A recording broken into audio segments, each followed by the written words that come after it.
Good morning, happy Thanksgiving. Jay from Great Scott Audio Productions for Bitten by Books, Book Bites. Today we're going to do, for me, a super special reading. Sorry. Vicki Pettersson's Scent of Shadows, first book, Signs of the Zodiac. I'm going to do a shout out to some very, very special people. Ravy, Skitty, Deb, Mickey, Vicki. I love you guys. This read. The series itself it's superheroes, and you can't go wrong with superheroes. Not today. We need them. So we're going to go ahead and jump right in. I've been told I've been getting a little long-winded, and YouTube has told me if I do anything longer than about 11 minutes, they'll charge me. So sadly, I won't be able to do full readings of things, but let's go ahead and jump right in. He didn't look dangerous, not at first glance. Still, a girl can never be too careful on a blind date, and that's why I'd insisted Mr. Sand meet me in a popular steakhouse nestled in a casino dead center on the Las Vegas Strip. It was, I'd thought, the most public of all public places. Yet now, watching the way the shadows from the muted... I'm sorry. It was, I'd thought, the most public of all places. Yet now, watching the way the shadows from the muted lighting sought out the unhealthy hollows beneath his eyes and cheeks, and the way he toyed with his blue cheese and endive appetizer, I decided the most ominous thing about Mr. Sand was a deeply embedded issue with self-control, and the only thing I was in danger of dying from was boredom. Of course, that was before I really knew him. And before my death the very next day. At the time, I had no way of knowing Mr. Sand's true intentions. Not like now. Besides, who knew homicidal maniacs came wrapped in horse-faced packages with little to no fashion sense? Beyond that, he was so skinny his Adam's apple bobbed like a buoy above the opening of his pressed shirt. White, knobby bones protruded at both knuckles and wrists. Ichabod Crane in a poorly fitted suit. Not exactly intimidating. Looks aside, the next mark against him was his first name. Ajax? I repeated as our soups arrived, not quite sure I'd heard right. He nodded, lifting his spoon, though I noted he didn't actually use it. Ajax. Like the cleaner?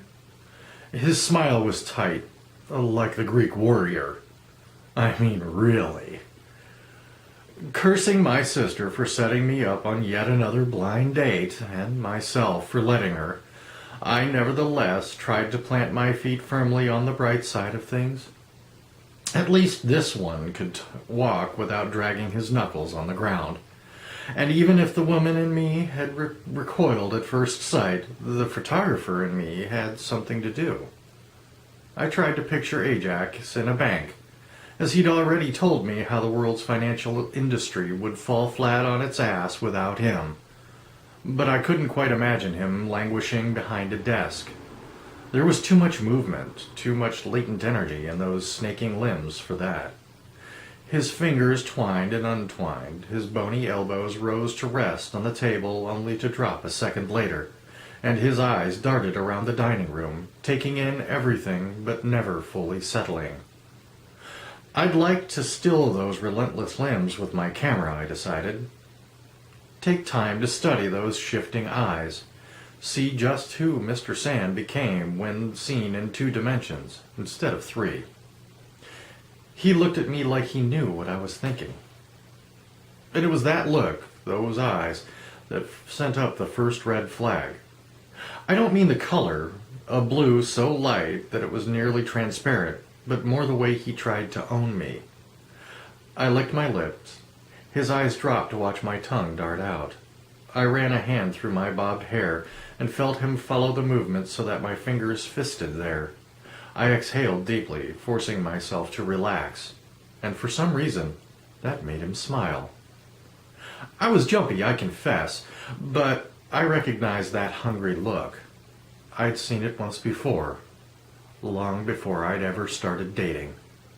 I'd hoped never to see it again. I'm going to go ahead and stop there. A little short, I know.